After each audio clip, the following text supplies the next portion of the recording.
Hello friends, welcome to cook with me channel. இன்னைக்கு நம்ம என்ன ரெசிபி பார்க்க போறோம்னா வெஜ் பிரியாணி தாங்க.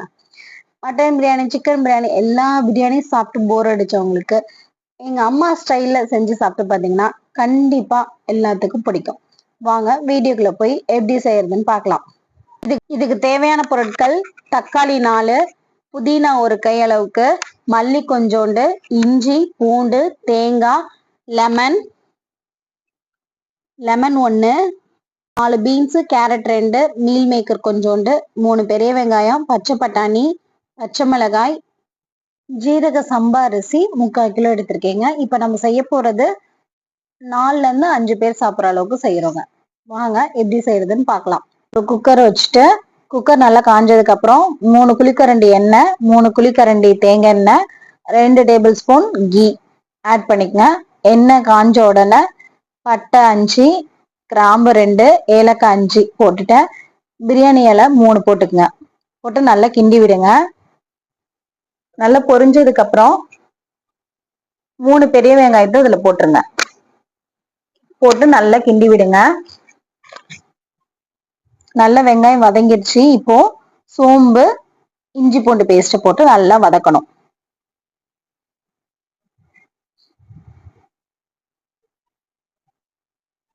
பாருங்க, இப்போ நல்லா வதங்கிருச்சு, எண்ணெயும் நல்லா பிரிஞ்சு வந்துருச்சு. இப்போ நம்ம அரைஞ்சு வச்சிருக்க 4 தக்காளியை அதுல ஆட் பண்ணிக்கலாம். அதையும் நல்லா வதக்கி விடுங்க. இப்ப பாருங்க, எண்ணெய் பிரிஞ்சு வந்துருச்சு. இப்போ நம்ம உப்பு கொஞ்சம் சேர்த்துக்கலாம். உப்பு சேர்த்ததுக்கு அப்புறம் இப்ப காய்கறி எல்லாமே ஆட் பண்ணிடலாம். பீன்ஸ், கேரட்டு, பச்சை மிளகாய்,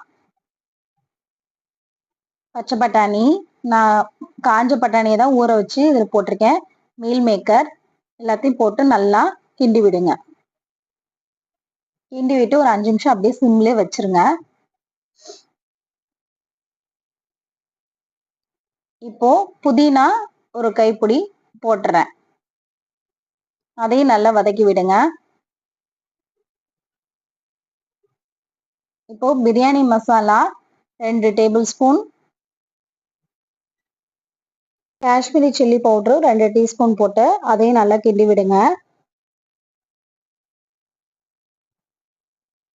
லெமன் புளிஞ்சு வச்சிருக்கோம் இல்லையா, அதை இதுல ஊத்திடலாம். ஒரு லெமன் நல்லா புளிஞ்சு வச்சிருக்கோம், அந்த தண்ணியை அதுல ஊத்திடலாம்.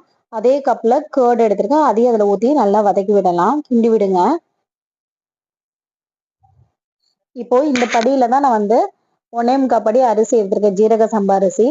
அதே படியில 3 கப்பு தண்ணி ஊற்றணும். பாருங்க, 3 கப் தண்ணி ஊத்திட்டேன்.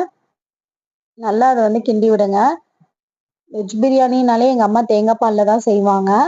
அதே மாதிரிதான் நானும் எப்பொழுதும் வெஜ் பிரியாணினாலே தேங்காய் பால்ல தான் செய்வேன். நீங்களும் கண்டிப்பா ட்ரை பண்ணி பாருங்க, செம்ம டேஸ்டா இருக்கும். இதுக்கு தேவையான அளவுக்கு உப்பு போட்டு கிண்டி விடுங்க. இப்ப பாருங்க, தண்ணி நல்லா கொதிச்சிருச்சு. இந்த ஸ்டேஜ்ல ஜீரக சம்பா அரிசிய அதுல போட்டுடலாம். போட்டு நல்லா கிண்டி விட்டு கேஸ் சிம்ல வச்சிருங்க. தட்டு போட்டு மூடிடுங்க. இப்போ கொஞ்ச நேரம் கழிச்சு பார்க்கலாம் எப்படி வெந்திருக்குன்னு. பாருங்க, செம்ம டேஸ்டான ஜீரக சம்பா வெஜ் பிரியாணி ரெடி ஆயிடுச்சு. இப்போ நம்ம அதுல நெய் ஊத்தி ஒரு கிண்டி கிண்டலாம். நல்லா செம்ம டேஸ்டான வெஜ் பிரியாணி ரெடி ஆயிடுச்சு. பார்க்கவே செம்ம டெம்ப்டா இருக்கு. கண்டிப்பா நீங்களும் வீட்டில் ட்ரை பண்ணி பாருங்க. சப்ஸ்கிரைப் பண்ண மறந்துடாதீங்க. தேங்க்ஸ் ஃபார் வாட்சிங்.